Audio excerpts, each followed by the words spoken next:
আল্লাহ আমার এই নাতিকে যখন কারবালাতে শহীদ করা হবে, আল্লাহ তুমি হুসাইনকে তখন ধৈর্য দান করো, তখন তুমি হুসাইনকে ধৈর্য ধরার তৌফিক দান করো। আল্লাহ ওই সময় তুমি হুসাইনকে ধৈর্য দিও। আল্লাহ সেই সময় ধৈর্য যেন হুসাইনে পাকের সাথে থাকে। কেন? ওই আল্লাহ এলান দিয়েছে, জমিনের মানুষ আপনি যদি সফল হতে চান তাহলে আপনাকে ধৈর্য লাগবে। বিপদে পড়ে যদি আপনি কামিয়াব হতে চান তা আল্লাহ বলছে ইস্তাঈনু বিসসাবর, ধৈর্য আপনাকে লাগবে। জোরে বলেন না সুবহানাল্লাহ। আল্লাহ আপনাকে বলেছেন ধৈর্য ধরতে, কারণ ইন্নাল্লাহা মা'আস সাবিরিন। যদিও বা ওয়াসসালাহ বলে আল্লাহ এখানে নামাজের কথা উল্লেখ করেছে, কিন্তু আল্লাহ এটা বলে নাই পরিশেষে ফিনিশিংয়ে যে আমি নামাজীদের সাথে আছি। আল্লাহ এই আয়াতেই কথা বলে নাই, আল্লাহ বলেছে ইন্নাল্লাহা মা'আস সাবিরিন, আমি ধৈর্যশীলদের সাথে আছি। হে ঈমানদার, তোমরা যখন মুশকিলে পড়বা, বিপদে পড়বা, তখন তোমরা ধৈর্য ধরো নামাজের মাধ্যমে। আমি আল্লাহর কাছে ইস্তাঈন ও সাহায্য প্রার্থনা করো, কারণ ইন্নাল্লাহা মা'আস সাবিরিন, আমি আল্লাহ ধৈর্যশীলদের সাথে আছি। এখন যদি প্রশ্ন করা হয়, আল্লাহ কারবালার দিকে আমরা তাকাইলাম, তুমি বলো কোন দলের কাছে ধৈর্য আছে? নামাজ তো দুই দলেই পড়েছে। ইয়েজিদের তাবুতে 22,000 সবাই নামাজে ছিল।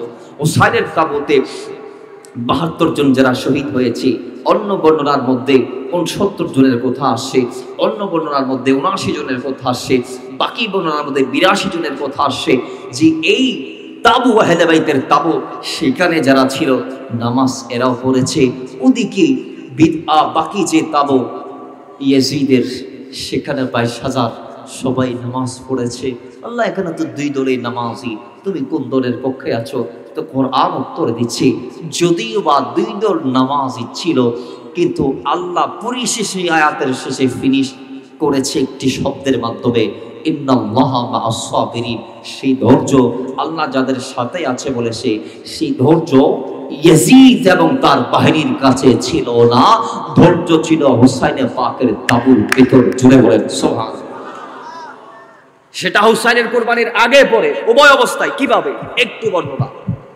বাবা মাওলা হুসাইন কারবালাতে জীবন দিচ্ছে, শহীদ হচ্ছে। শহীদ হওয়ার আগে ধৈর্যটা কিভাবে ধরেছে সেটা যদি বলি, তাহলে দেখা যাবে কারবালার জমিনে যাওয়ার আগে রন্ধ্রে রন্ধ্রে যে মুহূর্তে মাওলা হুসাইনকে বাধা দেয়া হয়েছিল, সেই সময় তিনি চাইলে ধৈর্য না ধরে ফিরে আসতে পারতেন, আসে নাই। যাইতে যাইতে একেবারে 10 মুহররম, 9 মুহররম রাতে হুর এসেছে। হুরকে ওই ইয়েজিদের 1000 বাহিনীর প্রধান, ইয়েজিদের 1000 বাহিনীর রাইস, যিনি প্রথম পথরুদ্ধ করেছে আহলে বাইতের কাফেলাকে। বাবারা আমার, 9 মুহররম কারবালা রাতে হুর এসেছে। সব কারবালার শিক্ষা, এখনো একটা শিক্ষা ধরছে, দ্বিতীয় শিক্ষা ধরছে, এটা বলছি। 9 মুহররম রাতে হুর বিন ইয়াজিদ রিয়াহি 1000 বাহিনীর প্রধান হুসাইনের পাকের কদমে সেদিনই বলেন, হুসাইন আপনি চলে যান কারবালার মাঠ থেকে। আমি যতটুকু দেখতে পাচ্ছি আগামীকাল সকাল হবে, সূর্য উঠবে, সূর্যটার সঙ্গে সঙ্গে আপনাদের বিরুদ্ধে মোকাবেলা করবে ইয়েজিদের বাহিনীরা। হুসাইন আপনি চলে যান, আপনার আশপাশে আমি আছি।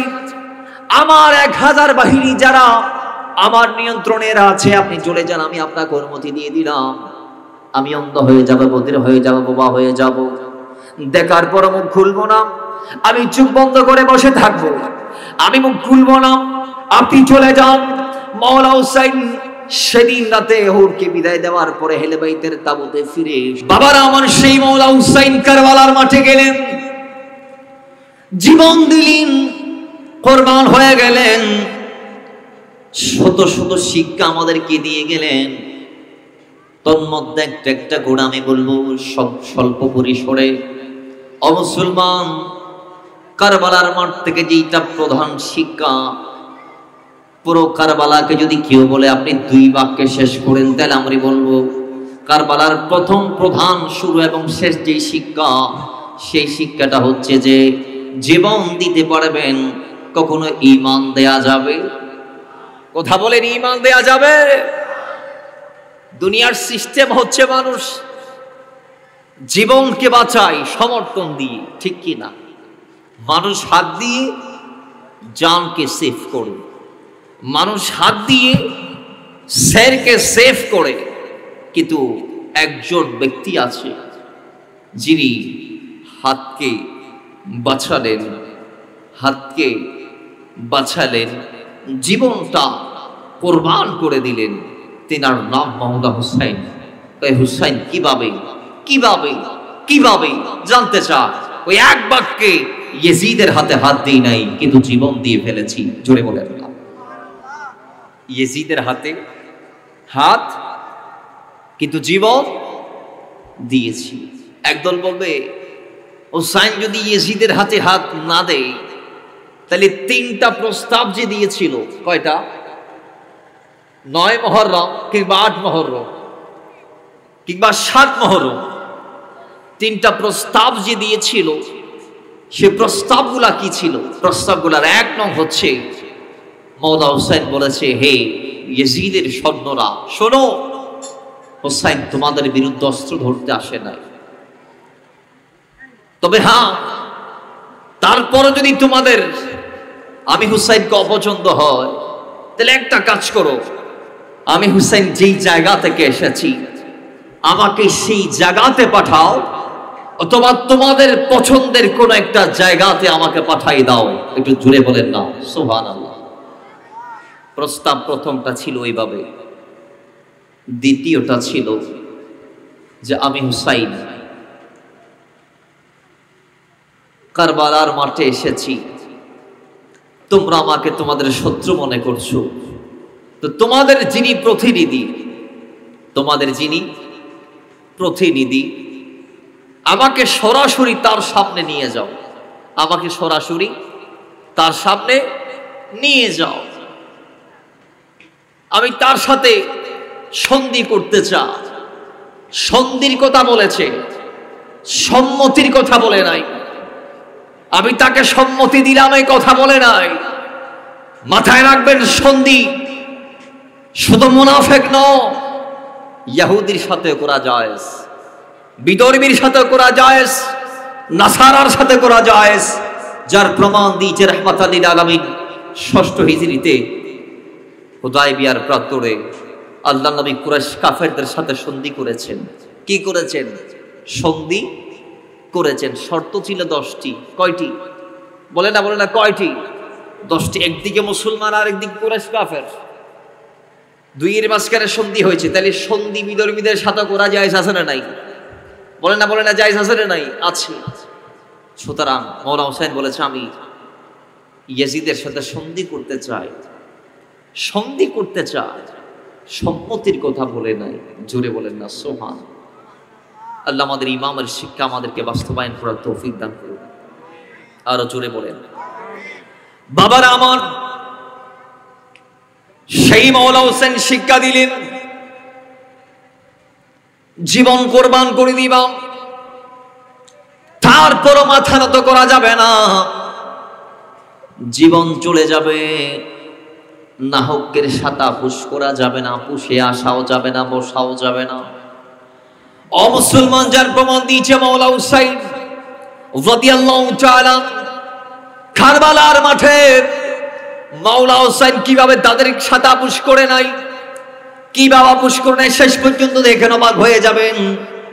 মাওলা হুসাইন রাদিয়াল্লাহু তাআলা কারবালার ময়দানে যাওয়ার আগে বারংবার মাওলা হুসাইনের পদরুদ্ধ করে দেয়া হয়েছে। তিনি থামে নাই, যাত্রা শুরু করেছে, শেষ করে নাই।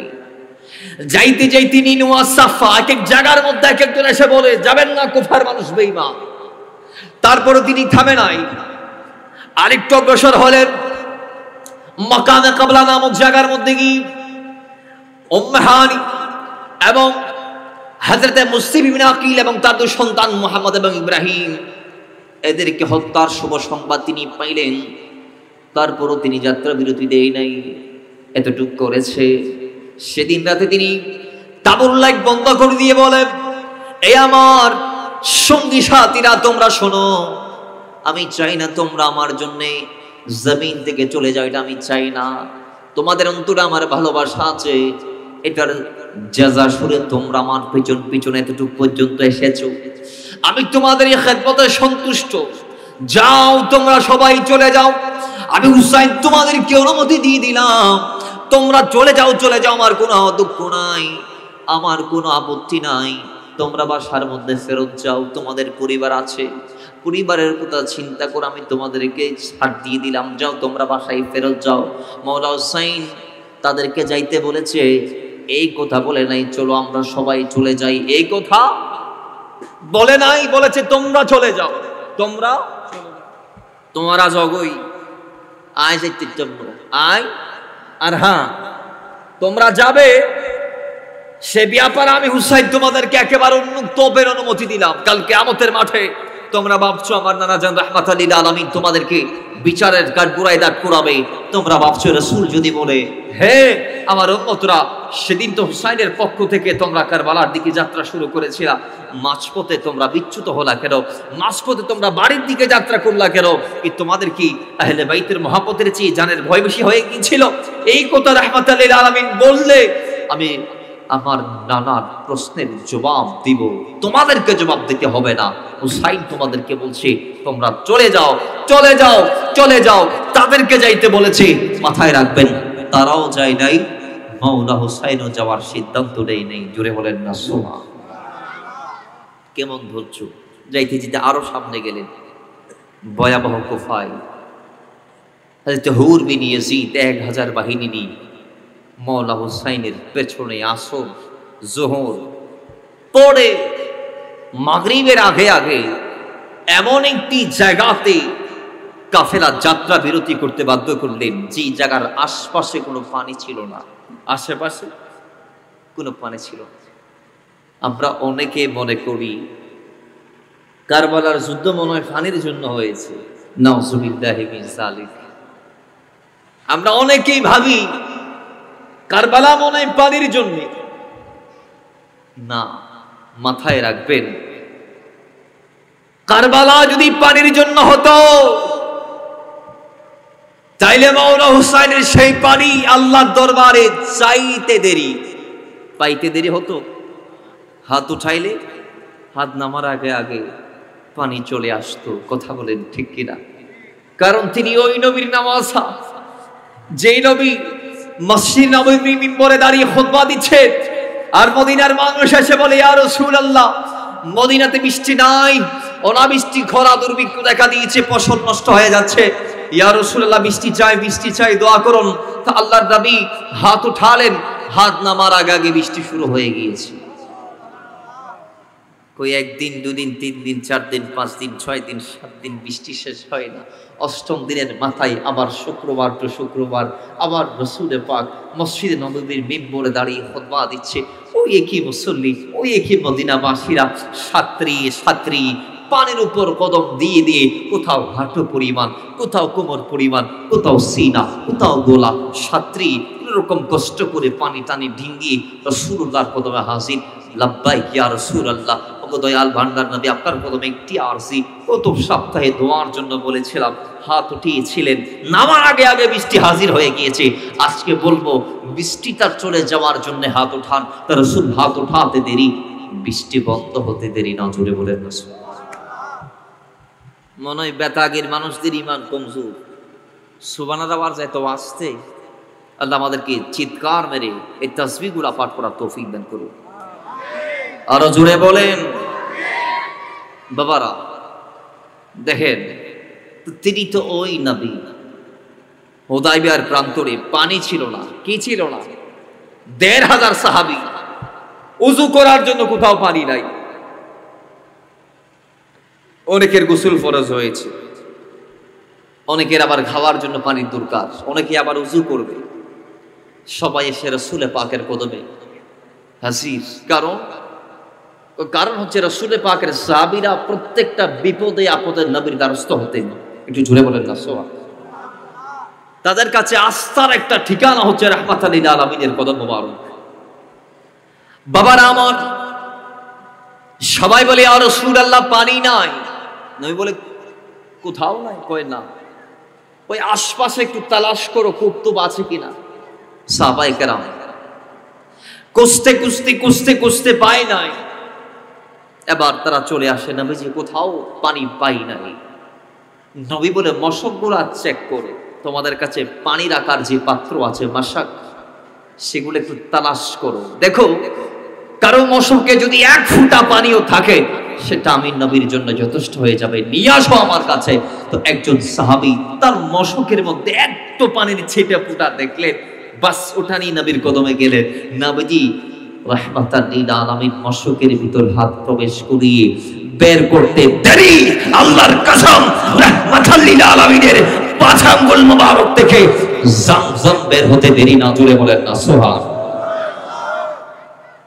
পানির নহর জারি হয়ে গেল। কোথায়? মুস্তাফার হাত থেকে পানি পড়তেছে। কিসের মতো? ঝর্ণার মতো। বলেন না কিসের মতো? জুড়ে বলেন কিসের মতো? ১,৫০০ সাহাবী সেই রাসূল পাকের আঙ্গুলের থেকে নির্গত ঝর্ণার পানি দিয়ে ওযু করেছে। তারা মশক ভর্তি করেছে, পান করেছে তৃপ্তি সহকারে, যার যা ইচ্ছা সংগ্রহ করে রেখেছে।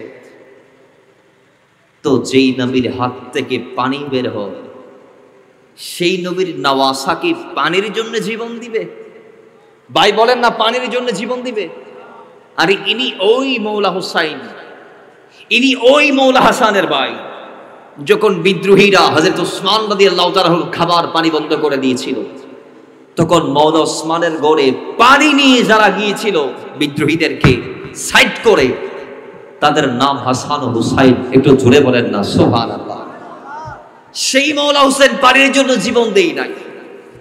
আপনারা অনেকে ভাবছেন তো পানির জন্য যদি জীবন না দেই, তাহলে কারবালার মাঠে পানি চাইতে গেলেন কেন? আমিও বলবো পানি কেন চাইতে গেলেন? জান নাই।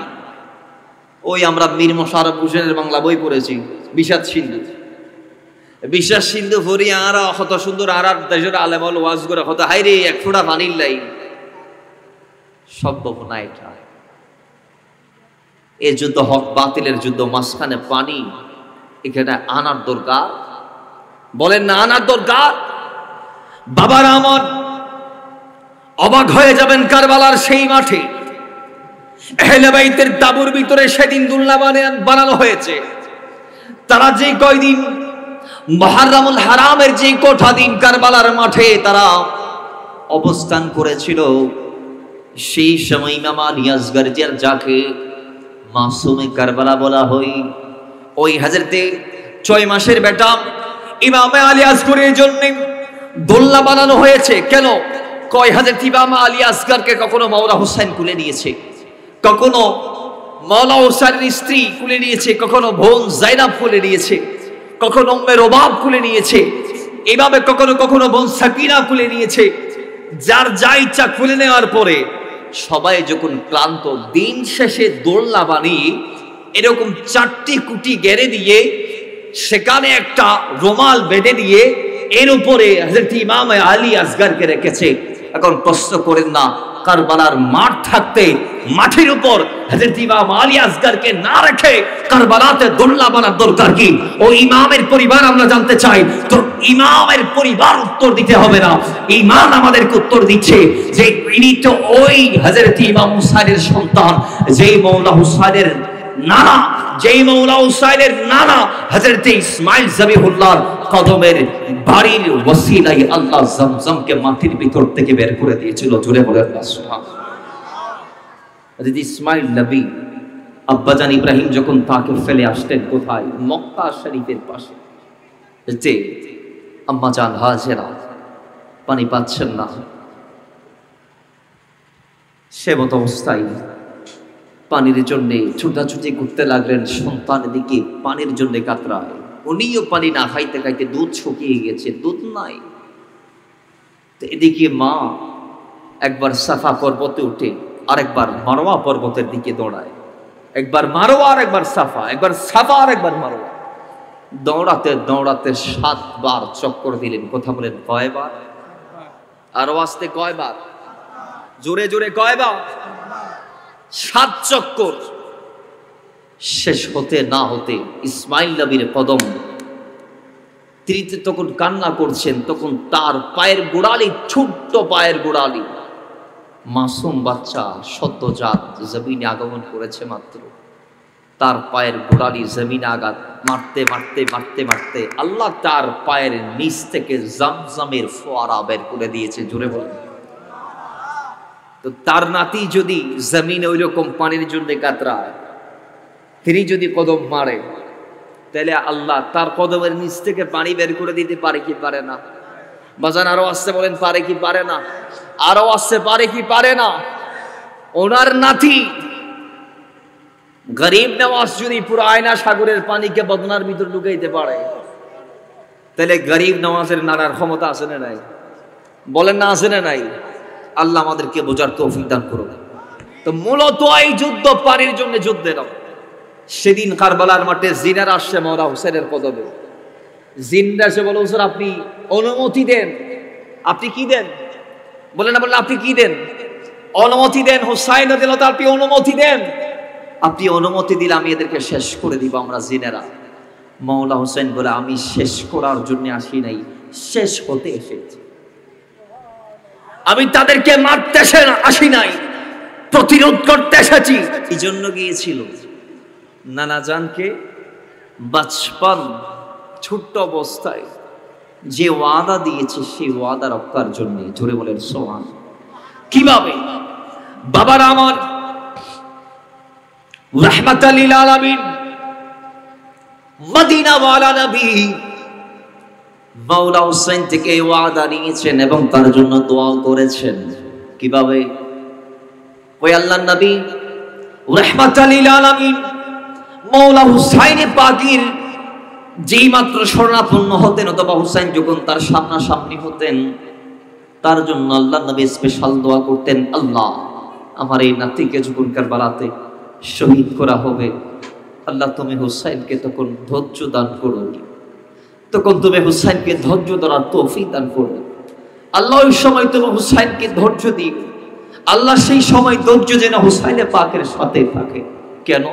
ওই আল্লাহ এলান দিয়েছে, জমিনের মানুষ আপনি যদি সফল হতে চান তাহলে আপনাকে ধৈর্য লাগবে। বিপদে পড়ে যদি আপনি কামিয়াব হতে চান তা আল্লাহ বলছে ইস্তাঈনু বিসসাবর, ধৈর্য আপনাকে লাগবে। জোরে বলেন না সুবহানাল্লাহ। আল্লাহ আপনাকে বলেছেন ধৈর্য ধরতে, কারণ ইন্নাল্লাহা মা'আস সাবিরিন। যদিও বা ওয়াসসালাহ বলে আল্লাহ এখানে নামাজের কথা উল্লেখ করেছে, কিন্তু আল্লাহ এটা বলে নাই পরিশেষে ফিনিশিংয়ে যে আমি নামাজীদের সাথে আছি। আল্লাহ এই আয়াতেই কথা বলে নাই, আল্লাহ বলেছে ইন্নাল্লাহা মা'আস সাবিরিন, আমি ধৈর্যশীলদের সাথে আছি। হে ঈমানদার, তোমরা যখন মুশকিলে পড়বা, বিপদে পড়বা, তখন তোমরা ধৈর্য ধরো নামাজের মাধ্যমে। আমি আল্লাহর কাছে ইস্তাঈন ও সাহায্য প্রার্থনা করো, কারণ ইন্নাল্লাহা মা'আস সাবিরিন, আমি আল্লাহ ধৈর্যশীলদের সাথে আছি।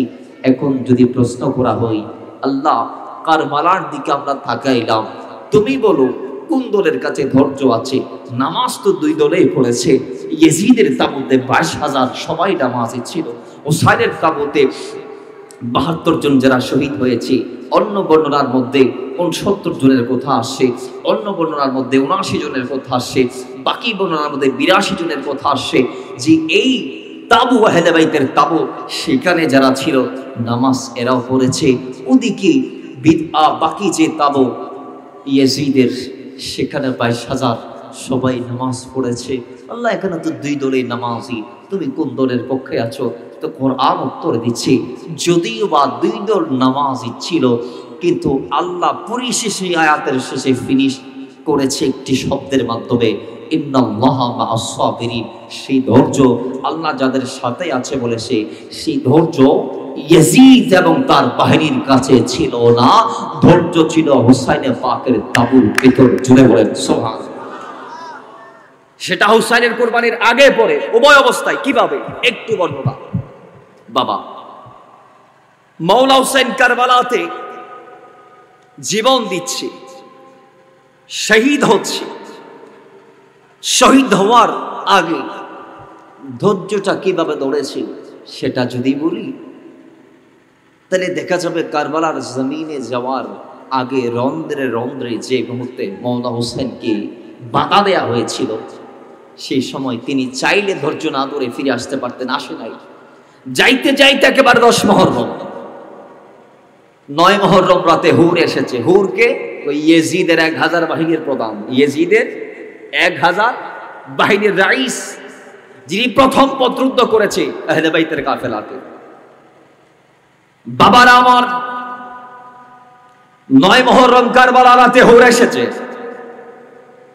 সব কারবালার শিক্ষা, এখনো একটা শিক্ষা ধরছে, দ্বিতীয় শিক্ষা ধরছেটা বলছি। 9 মুহররম রাতে হুর বিন ইয়াজিদ রিয়াহি 1000 বাহিনীর প্রধান হুসাইনের পাকের কদমে সেদিনই বলেন, হুসাইন আপনি চলে যান কারবালার মাঠ থেকে। আমি যতটুকু দেখতে পাচ্ছি আগামীকাল সকাল হবে, সূর্য উঠবে, সূর্যটার সঙ্গে সঙ্গে আপনাদের বিরুদ্ধে মোকাবেলা করবে ইয়েজিদের বাহিনীরা। হুসাইন আপনি চলে যান, আপনার আশপাশে আমি আছি, আমার 1000 বাহিনী যারা আমার নিয়ন্ত্রণের আছে, আপনি চলে যান, আমি আপনাকে অনুমতি দিয়ে দিলাম। আমি অন্ধ হয়ে যাব, বধির হয়ে যাব, বোবা হয়ে যাব, দেখার পর মুখ খুলবো না, আমি চোখ বন্ধ করে বসে থাকবো, আমি মুখ খুলবো না, আপনি চলে যান। মাওলানা হুসাইন সেদিন রাতে হুরকে বিদায় দেওয়ার পরে আহলে বাইতের তাবুতে ফিরে সবাইকে ডাক দিয়ে বলে, এই আমার সঙ্গী সাথীরা, আজ লাস্ট তোমাদেরকে বলছি, একটা ভাষণ দিয়েছিলেন, আল্লাহর প্রশংসা, রাসূলের পাকের সানা খান দরুদ সালামের পরে তিনি বলছেন, হে আমার পরিবার, নিঃসন্দেহে বিনা সন্দেহে পৃথিবীর শ্রেষ্ঠ পরিবার তোমরা। জুজুরে বলেন না সুবহানাল্লাহ। বর্তমান পৃথিবীতে তোমাদের মতো শ্রেষ্ঠ পরিবার নাই। তোমরা নবীর পরিবার, তোমরা আমার পরিবার, তোমরা আলীর পরিবার। আমি তোমাদের উপর সন্তুষ্ট এবং আমার পরিবারকে সঙ্গ দিয়ে তোমরা যারা আসছো, আমি তোমাদের কৃতজ্ঞতা প্রকাশ করছি। আমি হুসাইন শেষবারের মতো বলছি, তোমরা সবাই চলে যাও, তোমরা সবাই। কেন? ওই কারণ কালকে আমাকে শহীদ করবে, আজকে অগ্রিম আমাকে সংবাদ দিয়ে দেয়া হয়েছে। আমি চাই আমার কারণে তোমরা কোনো বাধ্যবাধকতার মধ্যে পড়ে, এটা আমি চাই না। সবাই চলো, আমাকে ফেলে চলে যাও।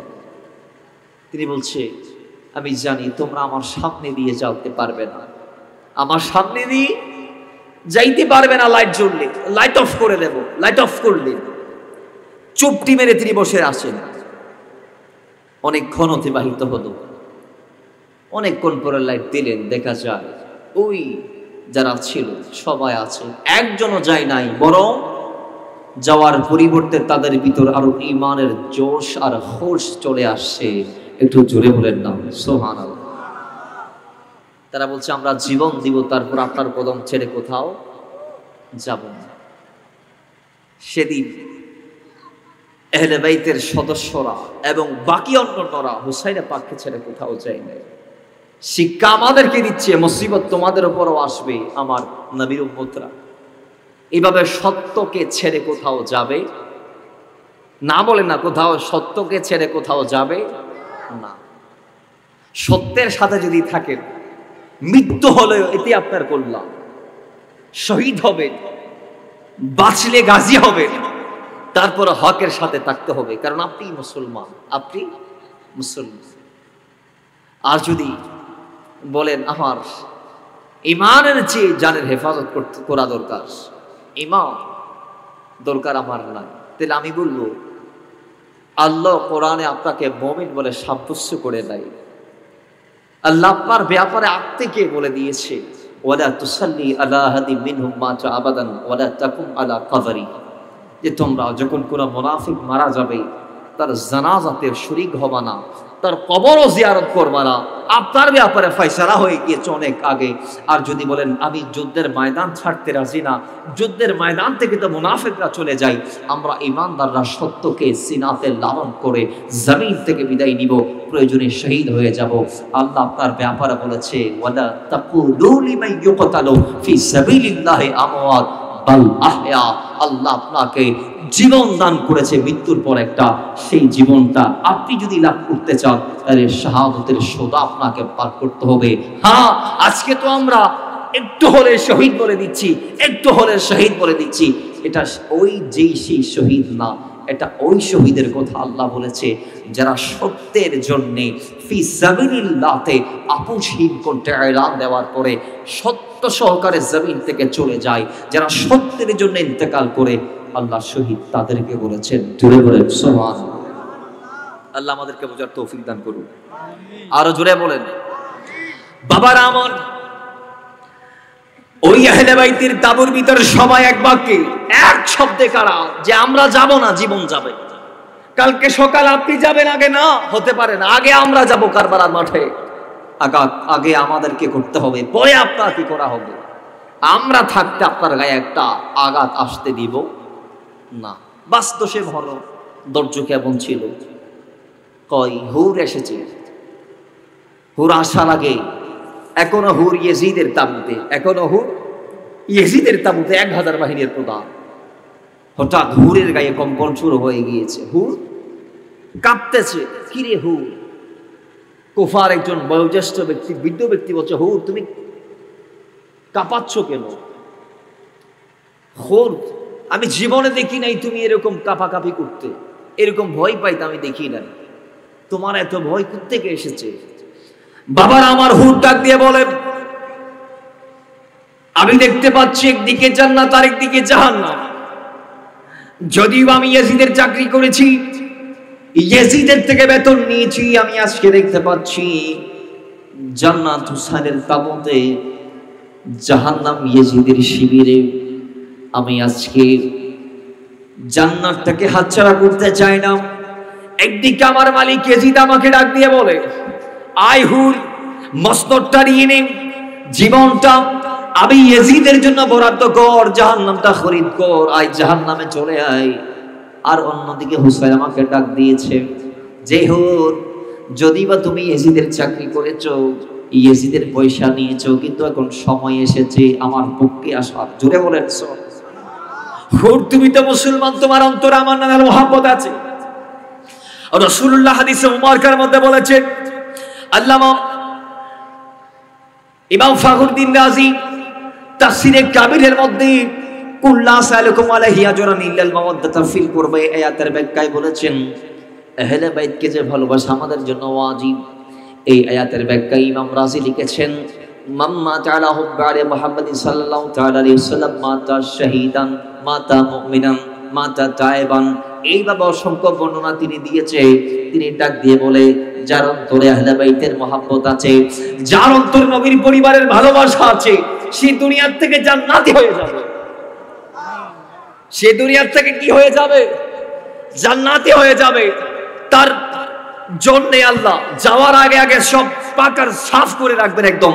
আল্লাহ তাকে তায়েব হিসেবে নিয়ে যাবে, আল্লাহ তাকে শাকির হিসেবে নিয়ে যাবে, সাজিদ হিসেবে নিয়ে যাবে, রাক হিসেবে নিয়ে যাবে। হাদিসের মধ্যে এসেছে, তার কবরের মধ্যে সওয়াল জবাব আল্লাহ আসান করে দিবে। আল্লাহ বিনা হিসেবে তাকে জান্নাত দিবে, তাকে আল্লাহ মুমিন হিসেবে ইন্তেকাল করাবে, আল্লাহ তাকে তওবাকারী হিসেবে কবুল করবে। এইভাবে অসংখ্য বর্ণনা আসে। তো হুর ডাক দিয়ে বলে, এই আহলে বাইতের ব্যাপারে ওনাদের নানা আমাকে অবৈমানি দিয়েছে, তা আমি আমার জান্নাতটাকে হাতছাড়া করতে চাই না। ওনাদের নানা বলেছে, এই হুসাইনের পাকের নানা বলেছে, হুসাইনের মহব্বত নিয়ে যদি কেউ জমিন থেকে বিদায় হয়, সে জান্নাতে। জুড়ে বলে সে বলেন না, সে। আমি আমার জান্নাতটাকে হাতছাড়া করতে চাই না। বিদায় ইয়াজিদের বাহিনী, আমি আর তোদের দলে নাই হুসাইনের পক্ষে। চলে গেলেন হুসাইনের পাকের কদমে গেলেন, হাত জোড় করলেন, হুজুর আমি সেই হতভাগা। কে বলছে? হুর বলছে, হুজুর আমি সেই হতভাগা যিনি আপনাকে এই কারবালার মাঠে আমাদের মালিক উবাইদুল্লাহ ইবনে জিয়াদ, ওনাদের মালিক ইয়াজিদ, এই দুইয়ের পরামর্শ এবং নির্দেশ ক্রমে আমি সেই হতভাগা যিনি আপনাকে পানিবিহীন স্থানে বন্দী করেছি। নাউজুবিল্লাহ। জুড়ে বলেন হুজুর, আমি আমার ভুলের মাসুল দিতে চাই, আমার এই অন্যায়ের মাসুল আমি দিতে চাই। হুজুর আমি আমার পাপের প্রায়শ্চিত্ত করতে চাই। হুজুর আমি অনুমতি চাই, আপনি যদি অনুমতি দেন, আজকে 10 মুহররম আপনার পক্ষ থেকে কারবালার মাঠে আমি অবতীর্ণ হতে চাই। হুজুর মারলে আগে আমাকে মারবে, তারপর আপনার উপর আমি আঘাত আসতে দিব না। হুসাইন বলে যা। আমি দোয়া করলাম। চলে গেলেন কোথায়? কারবালার মাঠে 22,000 ইয়েজিদের বিরুদ্ধে। আল্লাহর কসম, কেমন ঈমান তার কাছে ছিল! একা লড়েছে, একা একা। সেই মুহূর্তে হরবিন ইয়েজিদ রিয়াহি কারবালার মাঠে গিয়ে তিনি একাধারে এক নাগাড়ে 40 জন ইয়েজিদিকে জাহান্নামের টিকিট ধরাই দিলেন, কতল করলেন নিজ হাতে। পরে তিনি শহীদ হলেন। মওলা হোসেন দেখতে পাচ্ছে সামনে বিপদ, পরে আরেকজন গেল, তিনি ফিরে আসে নাই। আরেকজন গেল, তিনিও ফিরে আসে নাই। যাইতে যাইতে সেদিন মওলা আলীর এক সন্তান মওলা হোসেনের যাওয়ার আগে আরো 6 জন সন্তান, যাদের বাবা ছিল মওলা আলী, কিন্তু মা ফাতেমা না, মা আরেকজন, কিন্তু বাবা আলী। আলীর 7 জন সন্তান মাথায় রাখবেন কারবালাতে শহীদ হয়েছে।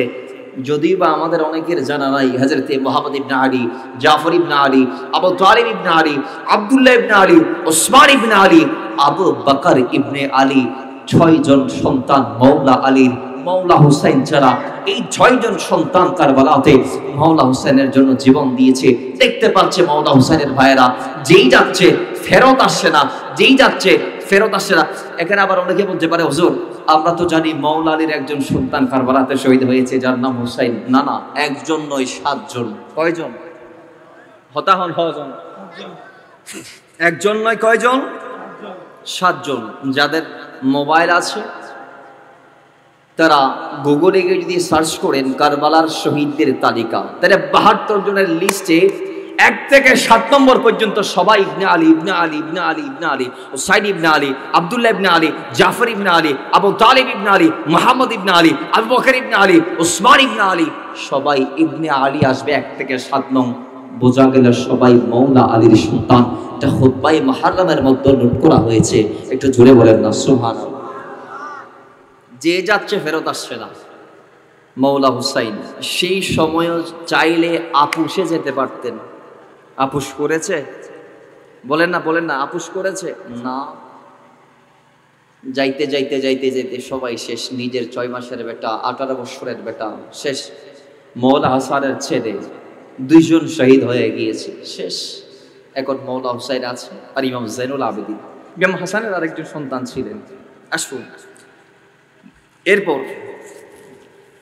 জাইনুল আবেদিন যাইতে চেয়েছে, মওলা হুসাইন যাইতে দেই নাই, কারণ তিনি অসুস্থ ছিল। এটাও আল্লাহর ফয়সালা। কারণ কয় জাইনুল আবেদিনের মাধ্যমে আল্লাহর হাবিব তার বংশধরকে কিয়ামত পর্যন্ত জমিনে রাখবেন। একটু জোরে বলেন না সুবহানাল্লাহ। কারণ নবীজি বিদায় হজে বলেছেন তারাকতু ফীকুম আমরাইন লান তাদিল্লু মা ইন আখাযতুম। আমি তোমাদেরকে 2টা জিনিস দিয়ে যাচ্ছি, এগুলা যদি আঁকড়ে ধরো তাহলে তোমরা মিসগাইড হবে না, তোমাদের ঈমান তোমাদের থেকে জুদা হবে না, তোমরা ঈমান হারা হবে না। রাসূল সে 2টা জিনিস কি যেগুলো আমাদের ঈমানকে হেফাজত করবে, সিকিউর রাখবে? আমরা জানতে চাই। নবী বলে কিতাব আল্লাহ। 1 নম্বর আল্লাহর কিতাব, যেটাকে কোরআন আমরা বলছি। 2 নম্বরে ইতারাতি আহলে বাইতি, আমি নবীর আহলে বাইত। আরেক হাদিসের মধ্যে বলেছে কিতাব আল্লাহ।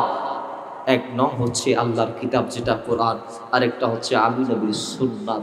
জোরে বলেন সুবহানাল্লাহ, আরো জোরে বলেন। তাহলে এই 2টা জিনিস, একটা কিতাব আরেকটা নবীর সুন্নাহ, আরেক হাদিস, একটা কিতাবুল্লাহ আল্লাহর কোরআন, আরেকটা নবীর আহলে বাইত। তো আহলে বাইত এদেরকে আল্লাহ কিয়ামত পর্যন্ত জারি আর সারি রাখবেন উম্মতের ঈমান আমল আকীদাকে হেফাজতের জন্য। এটা তো আল্লাহর ফয়সালা, রাসূল পাকের জবান দিয়ে আল্লাহ দিয়ে দিয়েছেন। তা সুতরাং রাসূল মনে হয় এগুলো আগ থেকে এ পূর্বে দাঁড়িত হয়ে গিয়েছে। ইমাম জাইনুল আবেদিন উনি অসুস্থ থাকবে, ইমাম হুসাইন নাকি কারবালায় যাইতে দিবে না। জুড়ে বলেন না সুবহানাল্লাহ। যাইতে দেয় না, মওলা হুসাইন গিয়েছে। আমরা জমিনে আঘাত আমরাও পাই। আমরা যখন একটা কাটা ফুটি অথবা হালকা আঘাত যখন আমরা পাই, তখন 2-1 বছরের জন্য নামাজ ভুলে যায়, আসিলে নাই। হালকা আঘাত আমরা কয়েক বছরের জন্য নামাজ থেকে নিজেকে আলাদা করে ফেলি। আমাদের ম্যাক্সিমাম যুবকেরা নামাজের দিকে ধাবিত না। মুরব্বীরা পরে আলহামদুলিল্লাহ, মুরব্বীরা পরে বিদায় তো দুনিয়াতে এখনো আছে, ঠিক কিনা বলেন না? তো শুধু মুরব্বীরা পড়লেও বোন ওয়া যুবক আর আত্মীয় ফরানোর দরকার আছে না নাই? মাতন না আর আত্মীয় ফরানোর দরকার আছে না নাই? আল্লাহ আর সমাজ ওরে পরিবর্তন করি দোক আমিন নহদ দে তেরা হদ না আরাতে তো মনে নসার নামাজ করিবেন লাই আল্লাহ আর 5 ওয়াক্ত নামাজই বানাও আমিন আরো বড় করি ফরম আইয়ুন বাবা শেষমেশ মাওলা হুসাইন রাদিয়াল্লাহু তাআলা কারবালাতে গেলেন। আমরা একটা আঘাত পাইলে একটা আঘাত খাইলে শেষ নামাজ ভুলে যাই, কিন্তু মাওলা হুসাইন সেদিন কারবালাতে শত শত আঘাতের পরে যখন ঘোড়ার পিঠ থেকে পড়ে গেলেন, ঘোড়াও যখন শেষ, তখন মাওলা হুসাইন ওনার কাছে অফার এসেছে, হুসাইন তোমাকে আমরা এই মুহূর্তে শহীদ করব, কোনো শেষ যদি আশা থাকে বলো। সেই সময়ও চাইলে মত পরিবর্তন করতে পারতেন মাওলা হুসাইন, সিদ্ধান্তে তিনি পৌঁছাইতে পারতেন যে না আমি তোমাদের সাথে আর যুদ্ধ করব না, আমি তোমাদের সাথে আপোষ করব, কিন্তু মাওলা হুসাইন করে নাই। তো শেষমেশ কি চেয়েছেন? একটা জিনিস চেয়েছে, সেটা কি? আমাকে তোমরা এই মুহূর্তে জুমার ওয়াক্ত শুরু হয়েছে, আমাকে জুমার ফরজ নামাজটা আদা করার সুযোগ করে দাও। একটু জুড়ে বলেন না। 2 রাকাত। যুদ্ধের মাঠে তো জুমা নাই, যুদ্ধের মাঝে তো পাঞ্জেগারা নামাজ নাই, জাস্ট নামাজের ওয়াক্ত হলে 2টা রাকাত করবে, যেটাকে সালাতুল খৌফ বলা হয়। যুদ্ধের মাঠে 2টা রাকাত ফরজ। সেটা কিভাবে? কয় একদল দাঁড়াবে, সৈন্য দলকে 2 ভাগ করে একদল দাঁড়াবে, ইমাম কিন্তু একজন, দলকে 2 ভাগ করে একদল দাঁড়াবে, 1 রাকাত পরে তারা দাঁড়িয়ে যুদ্ধ করতে চলে যাবে, বাকি দল আসবে, ইমামের বসল্লাই, ইমাম কিন্তু কোথাও যাবে না। আরেক রাকাতটা যারা যুদ্ধ করেছে ইতিপূর্বে তারা এসে আদায় করে সালাম ফিরাই শেষ। এই যুদ্ধের মাঠে 2 রাকাত নামাজ রাসূলুল্লাহর নামাজা। মাওলা হুসাইন বলছেন সেই 2টা রাকাত আমাকে পড়ার সুযোগ করে দাও, কারণ তোমরা মুসলমান, আমাকে 2টা রাকাত পড়ার সুযোগ করে দাও। দিয়েছেন। কয় রাকাত? বলেন কয় রাকাত? ছেড়েছে নামাজ? বলেন না ছেড়েছে নামাজ? শিক্ষা দিয়েছে কারবালার মাঠ থেকে। আরো কত শিক্ষা দিয়েছে। কিভাবে? ওই যাওয়ার আগে নিজের বোন জাইনবকে ডাক দিলেন, জাইনব তুমি হচ্ছ মা ফাতেমার দুলালি, ফাতেমার আদর্শ তোমার ভিতর আছে আমি জানি, তারপরও বলছি আমার মা আমাকে যে দাবি দিয়েছে রাহমাতাল লিল আলামিন ইন্তেকালের আগে, তার কন্যা ফাতেমা আমার আম্মা, ওনাকে যেই দাবি দিয়েছি সেই দাবি নিয়ে বলছি আমি হুসাইন কারবালাতে যখন যাব, যুদ্ধে যখন অবতীর্ণ হব, আমি আর ফেরত আসবো না, আমার ইন্তেকাল হয়ে যাবে। আমি জানি নবীজি আমাকে আগে বলেছে, জিবরাইল বলেছে, মিকাইল বলেছে, মেঘবিষ্টের দায়িত্বে নিয়োজিত ফেরেশতা বলেছে, আর অনেক ফেরেশতা বলেছে, জিনেরা বলেছে, আমিও জানি আমি এখান থেকে ফেরত যাইতে পারবো না, কিন্তু হ্যাঁ আমার শেষ নিঃশ্বাস ত্যাগ করার পরে খবরদার জাইনব তুমি মাতম করবা না, বিলাপ করবা না, প্রলাপ করবা না, চিৎকার চেঁচামেচি করবা না, চিৎকার মেরে খামচি মারবা না, মুখের মধ্যে খামচি মারবা না, মাথার চুল ছিঁড়বা না। এবং যারা বিলাপ করে, জাহেলি জামানায় কেউ যদি ইন্তেকাল করতো তাহলে কান্না করার জন্য কিছু লোককে ভাড়া করে আনতো। এরকম কোন দৃশ্য আমি তোমার থেকে দেখতে চাই না, কারণ তুমি ফাতেমার কন্যা, হোসাইনের বোন আলীর কন্যা, রাহমাতাল লিল আলামিনের নাতনি। জুড়ে বলেন না সুবহানাল্লাহ।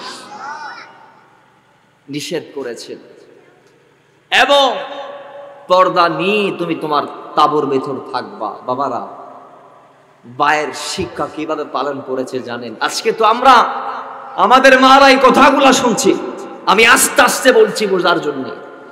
বাবারা, আমাদের বাবারা যখন ইন্তেকাল করে হাসপাতাল, তো আমাদের মাগুলা উড়াই ফেলে একেবারে, আছে না নাই? হাসপাতাল তো লাশ বার গরিবের আগ দিয়ে ভাষার যে যার সুজ হয়ে যার গোলাম বই যার, আছে না নাই? এইটার আর খাদা নিম্নাজে ডাক্তার রুগী ফেলাই দেয় যার গই বোধ কি এত ডাক্তার ফ্রি দেয় আর বাফরে বাঁচাই দাও ফারস্কা।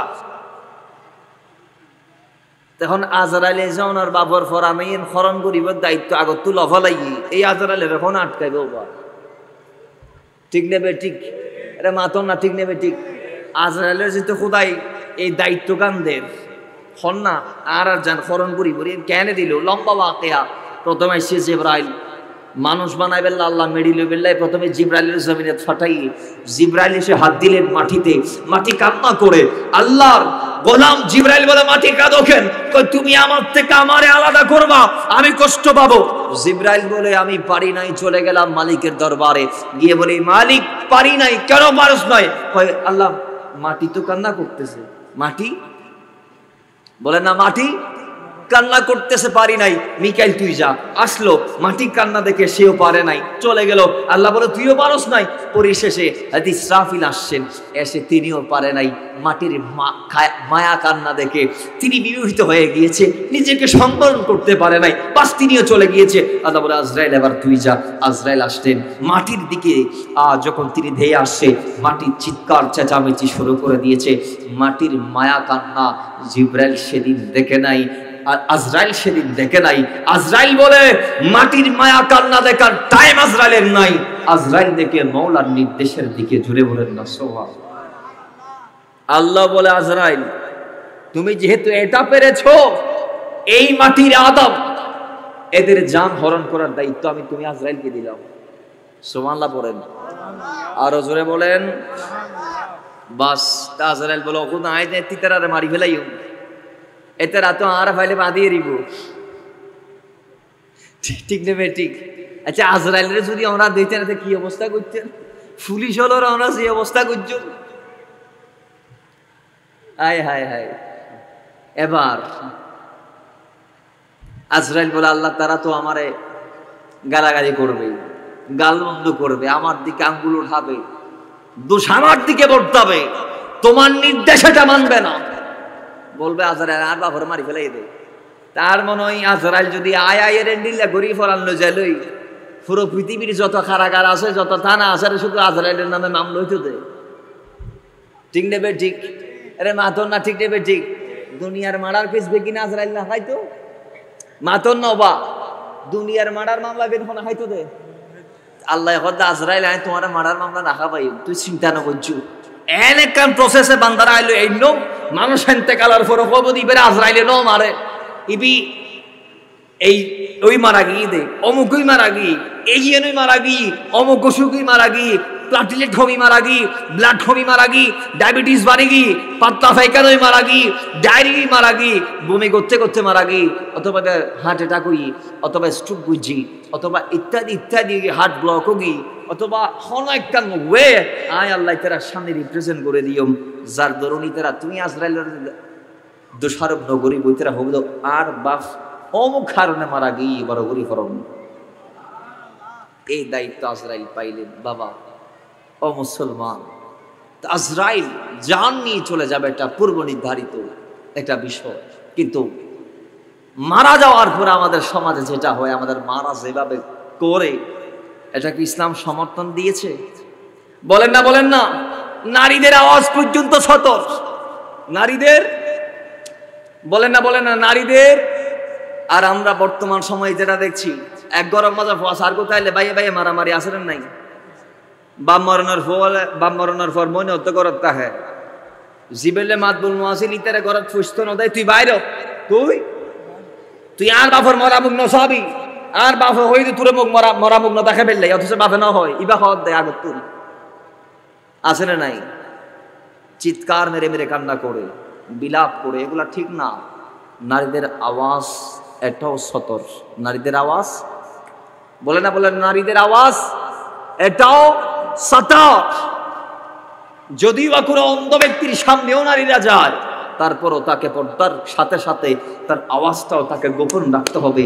রাসূলুল্লাহ আমাদের আম্মাজানদেরকে শিক্ষা দিয়েছেন এইভাবে বলে যে রাসূলে পাকের অন্ধ সাহাবী উম্মে মাকতুম যখন নবীজির সামনে এসেছে, তখন আমার নবীর দরবারে দুজন স্ত্রী ছিলেন। দুইজন মিলে নবীর সাথে বসে আগের মতো পরামর্শ কথা বলছে। নবী বলে উম্মে মাকতুমের আগমন হয়েছে, তোমরা পর্দার ভিতর যাও নাই কেন? তো আমাদের আম্মাজান দুজনেই বলছে ইয়া রাসূলুল্লাহি, ও নবী উম্মে মাকতুম তো চোখে দেখে না, তার তো দৃষ্টি শক্তি নাই। আমার নবী বলে তার চোখের দৃষ্টি শক্তি না থাকলে কি হবে? সে কি কানে শুনে না? সুবহানাল্লাহ। ইবি কি কানে ননে না, ইবি তোমার আর হতাই নুনে দে না। এই সুতরাং বোঝা গিয়েছে নারীদের আওয়াজ ও সতর। কথা বলেন ঠিক কিনা? তাদেরকে পর্দার ভিতর থাকার দরকার আছে নাই? আজকে পর্দা আছে? বলেন না আছে? কোথায় আছে? কোথাও নাই, রাস্তায় নাই, সমাজে নাই, গড়ে নাই, রাষ্ট্রে নাই, আমাদের প্রতিষ্ঠানগুলোতেও নাই। দেখা গিয়েছে আমাদের যে প্রতিষ্ঠান যেখানে আমরা আমাদের নারীদেরকে পাঠাই নিজেকে স্বশিক্ষায় সুশিক্ষিত করার জন্য, সেই প্রতিষ্ঠানগুলোতেও আজকে দেখা যাচ্ছে আমার দেশের, যে দেশে 91% ঊর্ধ্বে মুসলমান বসবাস করে, সেই দেশের বিদ্যাপীঠগুলোতে ধর্মের চর্চা হয় না, ধর্মের নামে অধর্মের চর্চা হচ্ছে। কথা বলেন ঠিক কি না? মাদ্রাসার মধ্যে পর্যন্ত নাই আলাদা শিক্ষার ব্যবস্থা। নারী পুরুষ কিভাবে একসাথে ক্লাস করবে? যদি নারী পুরুষ একসাথে মসজিদের নামাজ পড়লাম, যদি মৌলা ওমর বন্ধ করে দিলে, একসাথে যদি নারী পুরুষ মসজিদের জন্য জায়েজ না তাইলে মাদ্রাসার জন্য জায়েজ আছে না? মাতন না। নারী পুরুষ যদি একসাথে মসজিদে যাওয়া জায়েজ না থাকে, যদি বা রাসূলুল্লাহর জামানায় যাইতো, কিন্তু ফিতনার আশঙ্কার কারণে, ফিতনার ভয়ে মৌলা ওমর বন্ধ করে দিয়েছে একসাথে নারীদেরকে পুরুষদের সাথে জামাতে শরীক হওয়াটা। একসাথে যদি মসজিদে নামাজ পড়া মৌলা ওমর বন্ধ করে দেই, সেটা যদি ফিতনার কারণে বন্ধ হয়ে যায়, তাইলে মাদ্রাসায় যাওয়া জায়েজ আছে, একসাথে বসে ক্লাস করা জায়েজ আছে। এখন একদল বলবে চলে কি মাইভেন ধরে না ফাটাইতে না হইতে ফাটন। তবে আগে পর্দার বিধান নিশ্চিত করুন, আগে পর্দার বিধান নিশ্চিত করুন। আল্লাহ আমাদেরকে বোঝার তৌফিক দান করুন, আমিন। এইভাবে কারবালার অসংখ্য শিক্ষা আছে। ও মুসলমান, সর্বোপরি শেষ যেই আয়াতে কারিমা আমি তেলাওয়াত করেছি, ওয়াতাসিমু বিহাবলিল্লাহ, আল্লাহ বলছে ও দুনিয়ার মুসলমান, তোমরা তোমাদের ঈমান আমল সবগুলোর হেফাজতের জন্য আমার রজ্জুটাকে একটু ধরো। ওয়ালা তাফাররাকু, এই রজ্জু থেকে নিজেকে আলাদা করিও না, এই রজ্জু থেকে দূরে সরে যেও না, এই রজ্জু থেকে নিজেকে আলাদা করিও না। আল্লাহ আমরা জানতে চাই সেই রজ্জুটা কি? তো ঈমান আমাদের উত্তর দিচ্ছে আল্লাহর রজ্জু হচ্ছে হাবলুল্লাহ, হচ্ছে নিয়ামতুল্লাহ, হচ্ছে রাহমাতুল্লাহ, হচ্ছে আল্লাহর নবী রাহমাতাল লিল আলামিন। আর ওই নবী হাবলুল্লাহ হিসেবে আমাদেরকে সাহাবায়ে কেরামদেরকে দিয়েছে, তাবেঈনদেরকে দিয়েছে, তবে তাবেঈনদেরকে দিয়েছে, উলামায়ে মুতাকাদ্দিমিনদেরকে দিয়েছে, উলামায়ে মুতাআখিরিনদেরকে দিয়েছে। এই যুগে আস্তে আস্তে আস্তে আস্তে হাবলুল্লাহর ভূমিকায় আমি দেখতে পাচ্ছি আমার স্বল্প জ্ঞানে গাউসিয়া কমিটি বাংলাদেশ, বাংলাদেশ ইসলামী ছাত্র সেনা, যুব সেনা, ইসলামী ফ্রন্ট এই যুগে হাবলুল্লাহর ভূমিকা পালন করছে। কথা বলেন ঠিক কিনা? বিভিন্ন দরবার ভিত্তিক সংগঠন আছে না নাই? মাঝবান্ডার দরবারের একটা কমিটি আমাকে একটু আগে, কয়েকদিন আগে দাওয়াত করেছে, একটু আগে অ্যাডভান্স করেছে এরা এসে। তাহলে এইভাবে মাঝবান্ডার দরবার বলেন, দরবার হাশিমের বলেন, বিভিন্ন দরবারের এক একটা কমিটি ফৌজ হিসেবে আসে না নাই? যে কমিটি এদের প্রত্যেক মুরিদকে এক করেছে, এগুলো হচ্ছে হাবলুল্লাহ, এগুলো হচ্ছে হাবলুল্লাহ। আমি বলবো যত হাক্কানি, যত পীর আছে বাংলাদেশে, প্রত্যেকটা পীরের দেয়া যত ফৌজ আছে, বাহিনী আছে, সবাই হচ্ছে হাবলুল্লাহ।